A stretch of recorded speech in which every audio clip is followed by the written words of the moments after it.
Anak-anak, pernahkah kamu sedang malas sholat atau belajar, lalu ketika ditanya sama ibu atau bapak, sudah sholat belum nang, sudah sholat belum no, sudah belajar belum, kamu bilang sudah, padahal aslinya belum.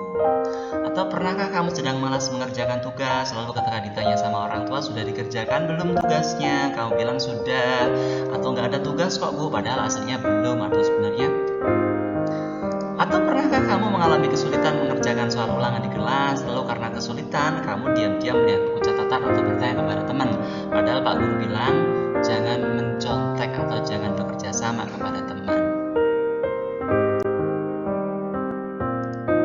Anak-anak sekalian, sikap-sikap seperti itu adalah yang dinamakan dengan kebohongan.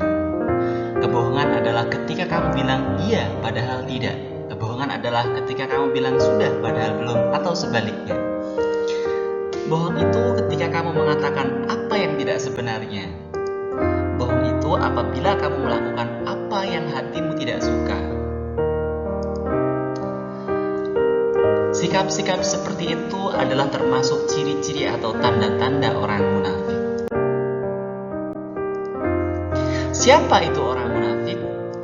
Adalah orang yang ketika berbicara dia selalu berdusta, adalah orang yang ketika berjanji dia selalu mengingkari, dan adalah orang yang ketika dipercaya dia selalu berkhianat. Lah memang apa bahayanya orang munafik? Orang munafik itu seperti disebutkan dalam Al-Quran, innal munafikina fi darkil asfali minan nar walan tajidalahum nasiran. Orang-orang munafik itu nanti akan ditempatkan di neraka yang paling dasar, yang paling keras, dan kamu tidak akan mendapatkan pertolongan apapun bagi mereka. Mengapa kita tidak boleh berbohong? Pernahkah kamu membuat janji kepada teman lalu dia melewatkan janjimu? Misalkan, ayo nanti kita ketemu ya, nanti sore. Iya. Jam berapa? Jam 3. Setelah jam 3 kamu menunggu sampai jam 4, sampai jam 5, ternyata temanmu tidak datang. Bagaimana rasanya? Sakit hati, jelas. Kecewa pasti, karena bohong itu merugikan orang lain. Dan yang lebih menakutkan lagi adalah bahwa wa innal kadhiba yahdi ilal fujur wa innal fujur yahdi ilan nar wa innar rajul la yakdzibu hatta yuktaba indallahi kadziban. Bahwa sesungguhnya kedustaan atau kebohongan itu menunjukkan kepada kejahatan, dan kejahatan itu menunjukkan kepada neraka. Sesungguhnya seseorang itu bermaksud untuk berdusta sehingga dicatat di sisi Allah sebagai seorang yang berdusta. Na'udzubillahi min dzalik. Kejahatan itu dimulai dari kebohongan-kebohongan kecil. Jadi, tahukah kamu dengan yang namanya koruptor? Tahu. Sebenarnya para koruptor adalah orang jahat. Sebenarnya mereka semua bukan orang-orang yang jahat. Mereka semua adalah orang-orang yang pandai dan cerdas. Apakah mereka orang jahat? Oh tidak, aslinya mereka anak-anak yang baik. Bahkan kebanyakan mereka adalah anak yang ketika di sekolah mereka adalah orang-orang yang berprestasi. Lalu mengapa mereka bisa menjadi koruptor?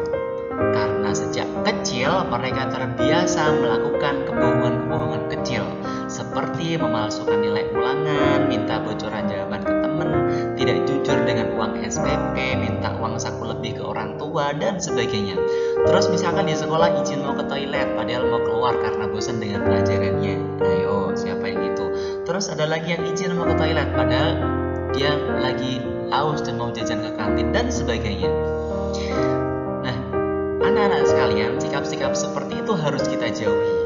Kalau kemudian kamu sadar bahwa kamu memiliki kebiasaan buruk seperti itu, maka saran saya, sebelum itu menjadi sebuah kebiasaan dan sebelum itu menjadi sebuah kejahatan yang lebih besar, maka secepatnya segera hindari hal-hal itu, karena itu adalah awal dari kejahatan.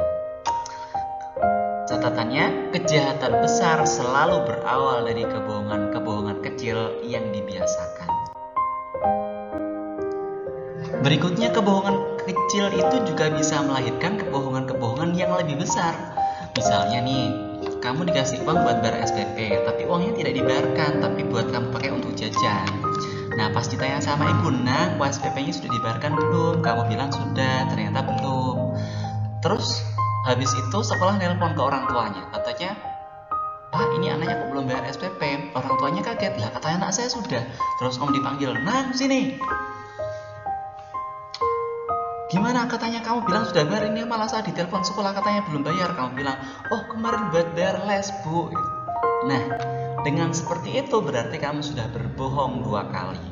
Kamu bohong pertama adalah kamu menggelapkan uang SPP, dan yang kedua kamu bohong dipakai buat sekolah, terus kamu bohong lagi katanya dipakai buat les. Ini tandanya apa? Bahwa ternyata kebohongan-kebohongan kecil, bahwa setiap kali orang melakukan kebohongan akan terus mencari-cari alasan untuk menutupi kebohongannya.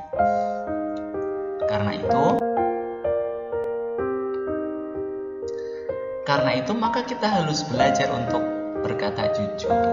Meskipun kita harus mendapatkan hukuman, kita harus tetap belajar untuk jujur.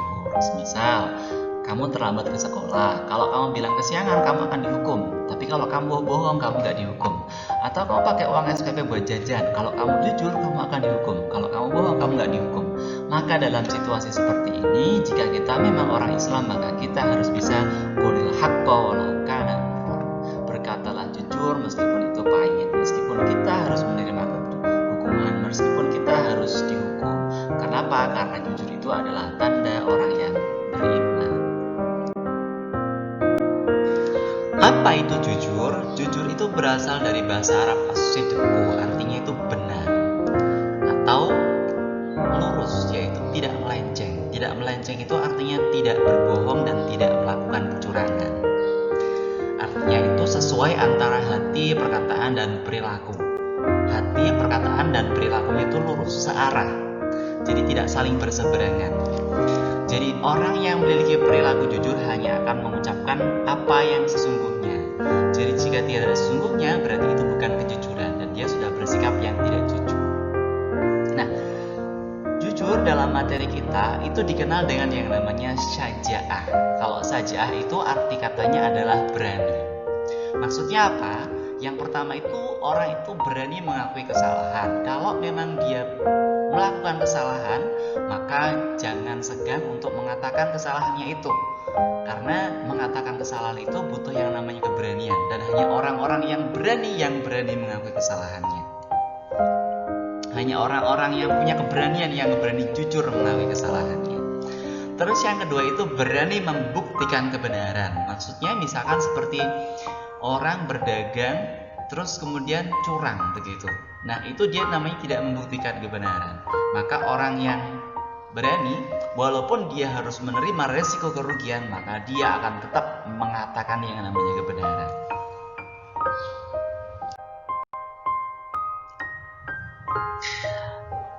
Lalu, mengapa kita harus jujur?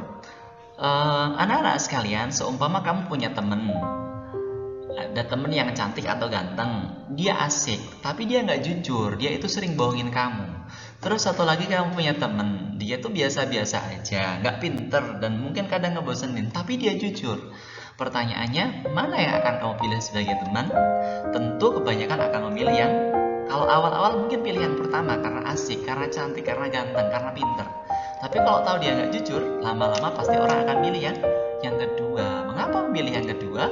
Karena orang yang kedua tidak akan mencurangi kamu, karena orang yang kedua tidak akan membohongi kamu, karena orang yang jujur tidak akan mengingkar janji kepadamu, dan orang yang jujur tidak akan merugikanmu.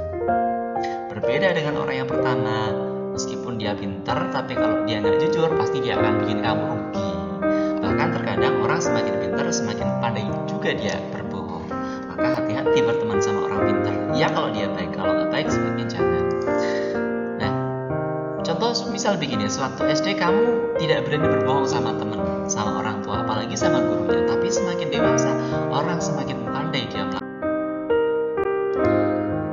Mengapa kita harus jujur? Dari alasan-alasan yang saya kemukakan tadi, membuat kita belajar bahwa jujur itu yang pertama akan membuat orang lain senang kepada kita. Yang kedua, akan membuat orang lain percaya kepada kita. Yang ketiga, bahwa jujur itu akan membuat orang lain aman di dekat kita. Yang berikutnya dan yang paling penting adalah bahwa jujur itu adalah tanda orang yang beriman. Orang yang beriman akan selalu berkata jujur, dan sebaliknya kalau orang tidak jujur berarti tandanya dia tidak beriman. atau ada sebagian baju keimanan yang tertanggal dari dirinya. Itu yang paling bahaya. Dan yang lebih penting lagi, seperti disebutkan dalam hadis Nabi bahwa inna sidqa yahdi ilal birri wa innal birra yahdi ilal jannah. Karena jujur itu akan membawa kita, akan membuat kita menjadi orang baik. Dan kalau kita menjadi orang baik, insya Allah akan kita diantarkan menuju surganya Allah. Anak-anak semuanya, saya punya satu contoh. Seumpama kamu sedang ulangan dan mengalami kesulitan mengerjakan soal ulangan di kelas. Dalam situasi seperti ini, apa yang akan kamu lakukan? Atau dalam situasi lain, ketika ulangan yang sulit itu, kamu adalah orang pinter, kemudian teman-teman kamu tuh nanya sama kamu, nanya jawaban sama kamu. Kalau kamu tidak ngasih jawaban, kamu akan dimusuhi teman-teman kamu.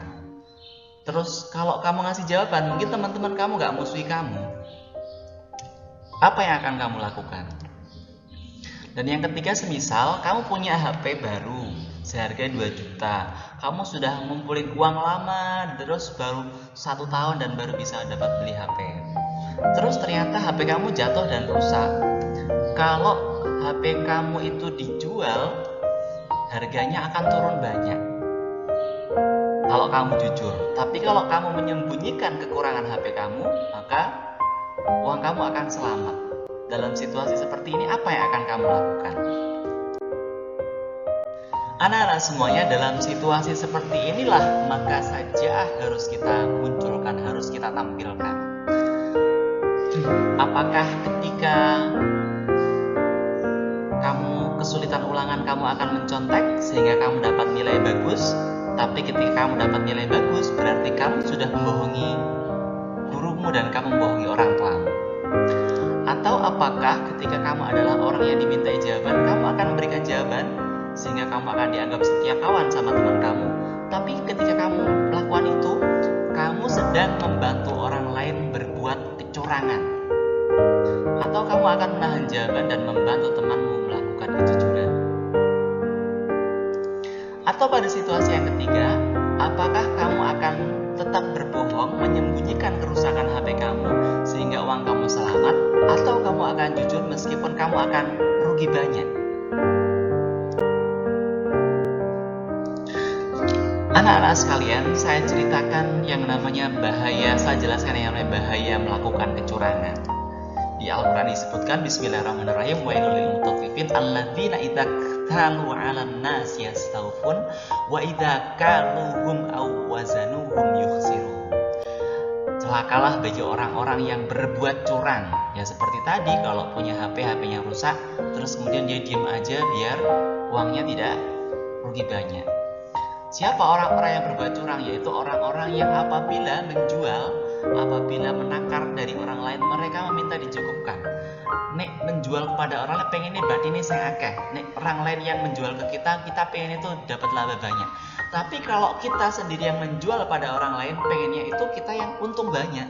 Jadi kita mengurangi timbangannya, menutupi kekurangannya, sehingga kita tetap dapat untung yang banyak. Lah, seperti ini dia diancam di dalam Al-Quran, celakalah bagi orang yang melakukan kecurangan. Kenapa? Karena mereka nanti akan dibangkitkan di hari kiamat. Dilanjutkan pada ayat yang lainnya, wa may yaghlul ya'ti bima ghalla yaumal qiyamah tsumma tuwaffa kullu nafsin ma kasabat wa hum la yuzlamun. Bahwa barang siapa yang berkhianat, berlaku curang, nanti pada hari kiamat dia akan datang membawa apa yang dikhianatkannya itu. Misalkan tadi membohongi uang HP, terus uangnya itu berupa satu siksaan, terus kemudian dilemparkan kepada orang itu, ini terimalah gitu. Kemudian setiap orang akan diberi balasan yang sempurna sesuai dengan apa yang dilakukannya, dan mereka tidak dizalimi.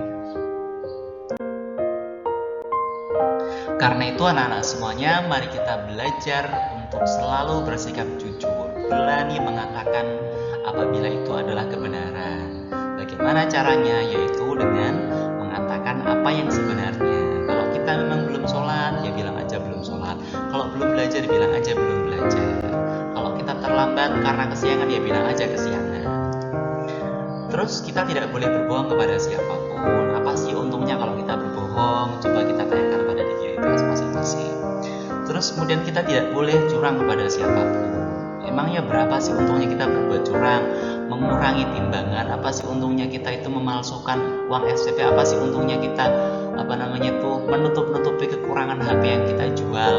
Seberapa sih untungnya dibandingkan nanti di hari kiamat kita akan menerima siksaan yang pedih? Naudzubillah min dzalik. Terus kalau bisa di sekolah kita belajar untuk mengajarkan diri sendiri untuk bisa mengerjakan soal dengan kemampuan sendiri, tidak usah mengandalkan orang lain, tidak usah, toh nanti kan juga ada remedi itu untuk perbaikan agar nilai kita tetap akan bagus. Guru tidak ada satupun yang ingin menjatuhkan siswanya, semua guru ingin muridnya itu nilainya tuntas, dengan baik, dengan jujur.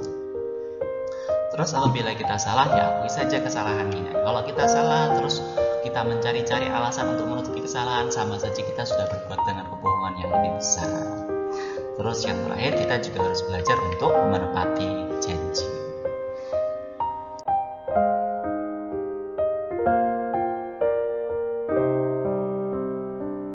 Anak-anak sekalian, dengan kita berani melakukan kebenaran, semoga kita dijadikan orang yang beriman, yang benar-benar beriman. Kenapa? Karena tidak semua orang beriman itu berani melakukan kebenaran.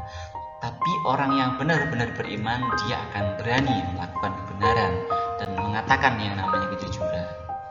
Terus dengan mengatakan kejujuran, semoga kita memperoleh rahmat Allah. Ini yang paling mahal. Dan yang ketiga, kita dimudahkan segala urusan hidup, dan nanti di akhirat kita mendapatkan surga. Amin Allahumma amin. Wallahul muwaffiq ila aqwamit thoriq. Wassalamualaikum warahmatullahi wabarakatuh.